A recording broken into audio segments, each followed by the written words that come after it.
La Bible en un an, le 3 juin, le deuxième livre de Samuel, chapitre 23, versets 1 à 39, le livre des psaumes, chapitre 121, versets 1 à 8, le livre des proverbes, chapitre 15, versets 32 et 33, l'épître de Paul aux Romains, chapitre 2, versets 1 à 16.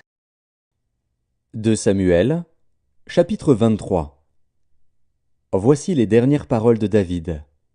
Paroles de David, fils d'Isaïe, paroles de l'homme haut placé, de loin du Dieu de Jacob, du chantre agréable d'Israël. L'Esprit de l'Éternel parle par moi, et sa parole est sur ma langue. Le Dieu d'Israël a parlé, le rocher d'Israël m'a dit, « Celui qui règne parmi les hommes avec justice, celui qui règne dans la crainte de Dieu, est pareil à la lumière du matin, quand le soleil brille et que la matinée est sans nuages. Ses rayons après la pluie font sortir de terre la verdure.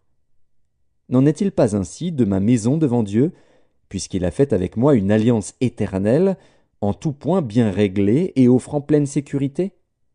Ne fera-t-il pas germer tout mon salut et tous mes désirs?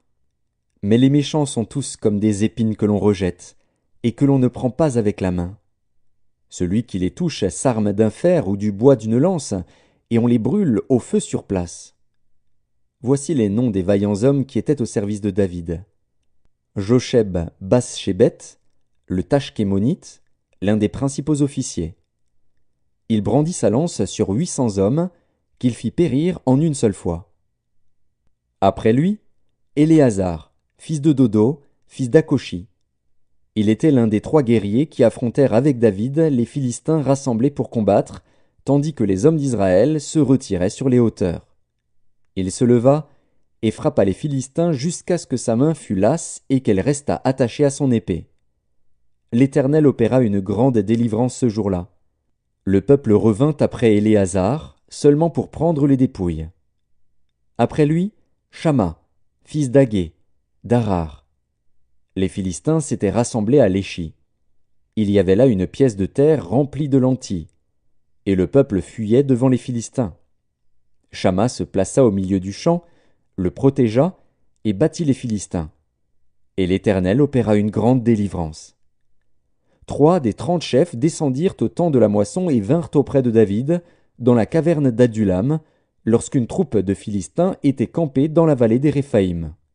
David était alors dans la forteresse, et il y avait un poste de Philistins à Bethléem. David eut un désir, et il dit, « Qui me fera boire de l'eau de la citerne qui est à la porte de Bethléem ?» Alors les 3 vaillants hommes passèrent au travers du camp des Philistins, et puisèrent de l'eau de la citerne qui est à la porte de Bethléem. Ils la portèrent et la présentèrent à David. Mais il ne voulut pas la boire, et il la répandit devant l'Éternel. Il dit, « Loin de moi, ô Éternel, la pensée de faire cela. Boirai-je le sang de ces hommes qui sont allés au péril de leur vie ?» Et il ne voulut pas la boire. Voilà ce que firent ces 3 vaillants hommes. Abishai, frère de Joab, fils de Tseruja, était le chef des 3. Il brandit sa lance sur 300 hommes et les tua. Et il eut du renom parmi les 3. Il était le plus considéré des 3, et il fut leur chef, mais il n'égala pas les 3 premiers. Benaja, fils de Jéhojada, fils d'un homme de Kabstil, rempli de valeur et célèbre par ses exploits. Il frappa les 2 lions de Moab. Il descendit au milieu d'une citerne, où il frappa un lion, un jour de neige. Il frappa un Égyptien d'un aspect formidable et ayant une lance à la main. Il descendit contre lui avec un bâton, arracha la lance de la main de l'Égyptien et s'en servit pour le tuer. Voilà ce que fit Benaja, fils de Jéhojada, et il eut du renom parmi les 3 vaillants hommes. Il était le plus considéré des 30, mais il n'égala pas les 3 premiers. David l'admit dans son conseil secret.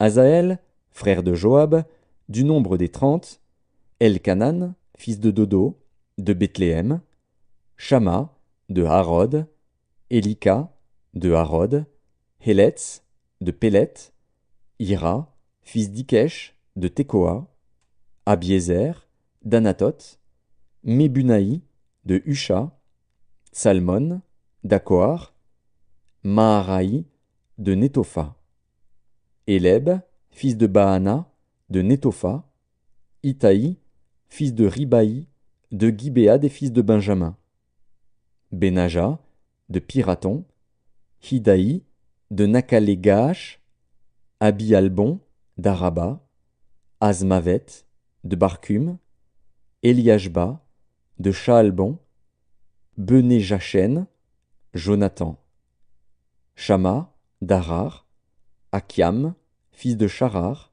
d'Arar, Éliphélet, fils d'Akasbaï, fils d'un Maacassien, Eliam, fils d'Akitophel, de Gilo, Etzraï, de Carmel, Paharaï, d'Arab, Jigéel, fils de Nathan, de Tsoba, Bani, de Gad, Tsélek, l'Ammonite, Naharaï, de Béhéroth, qui portait les armes de Joab, fils de Tseruja, Ira, de Jéter, Gareb, de Jéter, Uri, le Hétien, en tout 37. Psaume 121, Cantique des degrés. Je lève mes yeux vers les montagnes, d'où me viendra le secours? Le secours me vient de l'Éternel qui a fait les cieux et la terre. Il ne permettra point que ton pied chancelle, celui qui te garde ne sommeillera point. Voici, il ne sommeille ni ne dort celui qui garde Israël. L'Éternel est celui qui te garde, l'Éternel est ton ombre à ta main droite. Pendant le jour, le soleil ne te frappera point, ni la lune pendant la nuit. L'Éternel te gardera de tout mal, il gardera ton âme. L'Éternel gardera ton départ et ton arrivée, dès maintenant et à jamais. Livre des Proverbes, chapitre 15.